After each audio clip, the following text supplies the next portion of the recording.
Tuhan mau memberkati, Tuhan mau menolong, Tuhan mau menyatakan kuasanya, Tuhan mau mendengarkan doa kita, menjawab doa kita, saudara. Tetapi untuk ini kita harus bersungguh-sungguh. Kita harus berdoa sungguh-sungguh. Kita harus melayani sungguh-sungguh. Kita harus bersaksi sungguh-sungguh. Kita harus menyembah Tuhan sungguh-sungguh. Kita harus patuh sungguh-sungguh. Semuanya sungguh-sungguh. Sungguh-sungguh, sungguh-sungguh. Kerja keras sungguh-sungguh. Sebabnya topik firman Tuhan pada hari ini juga kesungguhan hati. Sungguh-sungguh, sungguh-sungguh. Yang perlu kita cek pada hari ini, seberapa besarkah kesungguhan hati kita? Seberapa besarkah kesungguhan hati kita untuk berdoa kepada Tuhan? Mohon kuasa Tuhan. Seberapa besarkah kesungguhan hati kita, kerinduan hati kita untuk sembuh daripada penyakit? Kalau kita sakit, seberapa besarkah kemauan kita untuk sembuh? Kesungguhan hati kita untuk sembuh. Seberapa besarkah itu? Seberapa kuatkah kemauan hati kita? Seberapa teguhkah kemauan hati kita itu? Saudaraku. Sebab itu menunjukkan iman kita. Seberapa kuatkah kemauan kita untuk memiliki KKS yang berbelah? Seberapa kuatkah kemauan kita untuk mencapai jiwa-jiwa di luar sana? Kalau kita bersungguh-sungguh dan bekerja dengan sungguh-sungguh, Tuhan pasti menyertai, memberkati dan memberikan keberhasilan. Seberapa kuatkah kesungguhan hati kita? Seberapa kuatkah kemauan kita? Seberapa kuatkah kerinduan kita untuk mengikut Tuhan, untuk mematuhi Tuhan, untuk melayani Tuhan? Itu yang menentukan berkat yang akan kita terima. Itu menentukan keberhasilan yang akan kita terima. Dimulai daripada kesungguhan hati, kesungguhan hati, kesungguhan hati. Tidak mau mundur walaupun ada halangan-halangan. Itu menunjukkan kesungguhan hati yang kuat, yang teguh, yang tidak bisa digoyangkan. Dan Tuhan melihat dari sorga. Dan Tuhan pasti menjawab kita. Amin, saudara. Jadi kesungguhan hati untuk maju. Kesungguhan hati menjadi orang rohani. Orang yang suci. Yang meninggalkan semua perkara-perkara duniawi ini. Seberapa besarkah kesungguhan hati kita? Saya akan membacakan satu contoh dari Markus pasal 5 mengenai seorang perempuan yang sakit 12 tahun. Sudah sering kita baca ini, tetapi pada hari ini kita lihat dari kesungguhan hatinya, dari kemauannya untuk sembuh. Seberapa kuatkah kemauannya untuk sembuh? Dia tidak mau menyerah. Dia mengatasi sebuah halangan-halangan. Dia bertahan terus untuk hidup. Dia tidak menyerah kepada penyakit. Tidak menyerah kepada kematian.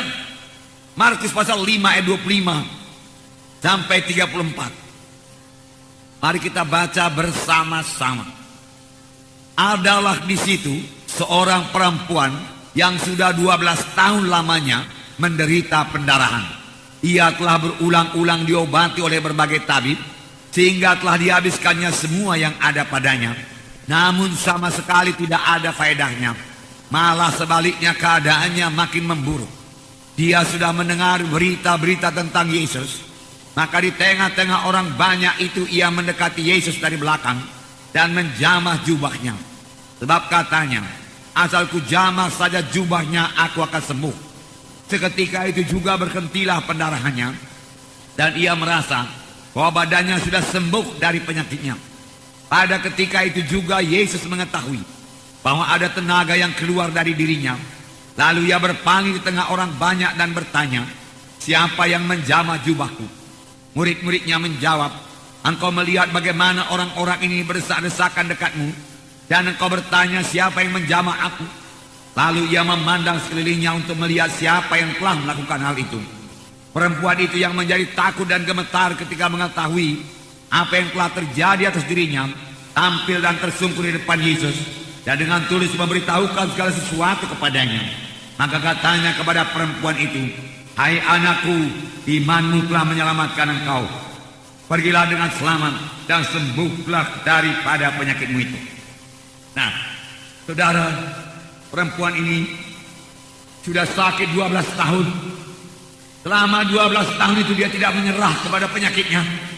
Kemauannya untuk sembuh begitu besar. Dia berkata, aku bisa sembuh, aku bisa sembuh, aku bisa sembuh. Apapun kata orang penyakitku ini, aku mau sembuh. Aku pasti sembuh.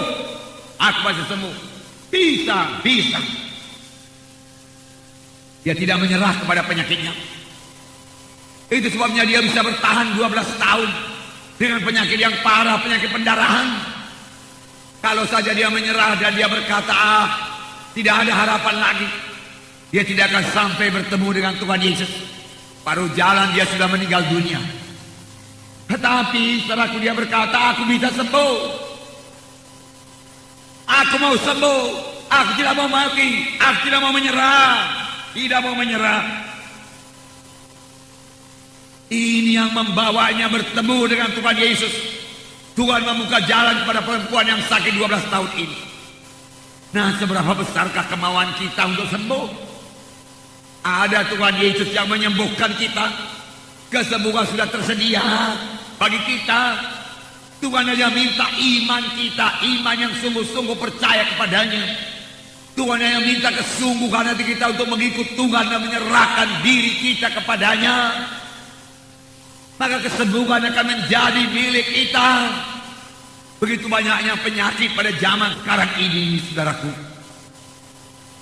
Banyak sekali orang sakit. Alangkah baiknya kalau orang-orang sakit itu tahu berserah dan bersandar kepada Tuhan, tahu percaya dengan sungguh-sungguh kepada Tuhan, dan berdoa dengan sungguh-sungguh kepada Tuhan. Maka saya yakin seturut dengan Alkitab, Tuhan akan menyembuhkan dia. Amin. Tuhan akan menyembuhkan. Sebab itu janji Tuhan. Janji Tuhan itu bagi saudara, janji Tuhan itu bagi saya, saudaraku. Seberapa besar kerinduan kita, seberapa besar kerinduan saudara untuk memenangkan jiwa buat Tuhan.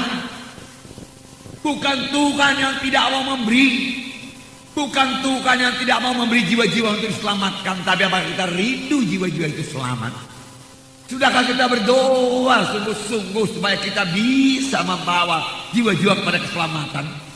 Sudahkah kita berdoa sungguh-sungguh supaya pada hari Minggu kita membawa jiwa-jiwa? Tidak ada padamu karena kamu tidak berdoa. Kamu berdoa juga, tetapi tidak sungguh-sungguh. Tuhan mencari orang yang bersungguh-sungguh. Seberapa besarkah kerinduan hati kita, kesungguhan hati kita, saudaraku. Tuhan lihat itu semua dan Tuhan jawab, saudaraku.